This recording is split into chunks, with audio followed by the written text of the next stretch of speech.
ରଜ ଆସିଛି ସଜବାଜ ହୋଇ ମେଘର କଳାପଟାରେ ସୁନ୍ଦର ଚିତ୍ରଟିଏ ଆଙ୍କିବା ପାଇଁ। ସବୁତକ ଦୁଃଖକୁ ପାଖରେ ବସି ବୁଝେଇ ଦିଏ ସେ କେତେ ଆଶ୍ୱାସନା ଦେଇ। ହଁ, ରଜ ଆସିଛି ସଜବାଜ ହୋଇ, ପାଦରେ ଅଳତା ବୋଳି ହାତରେ ମେହେନ୍ଦି କରି ମନ ଖୋଲି ନିଜକୁ ସମୟ ସହ ବଦଳେଇ ଦିଏ ସେ ଫୁଲର ମହକ ଭରି। ରଜ ଆସିଛି ସଜବାଜ ହୋଇ ତା ବେଣୀରେ ମଲ୍ଲି ଫୁଲକୁ ପିନ୍ଧିବା ପାଇଁ, ମଥାରେ ଟିକିଲି ବିନ୍ଦୁକୁ ସଜେଇ କଥା କହେ ସେ ମନର ବ୍ୟଥାକୁ ଦୂରେଇ ଦେଇ।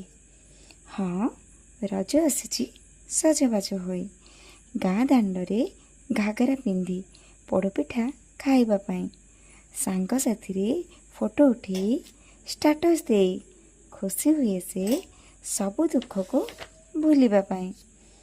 ରଜ ଆସିଛି ସଜବାଜ ହୋଇ ଶୁଖିଲା ମାଟିକୁ ଓଦା ସରସର କରିବା ପାଇଁ, ସୂରଜକୁ ଢାଙ୍କି କଳା ବାଦଲରେ ବିଜୁଳି ମାରେ ସେ ସମଗ୍ର ଧରଣୀକୁ ସିକ୍ତ କରିଦିଏ।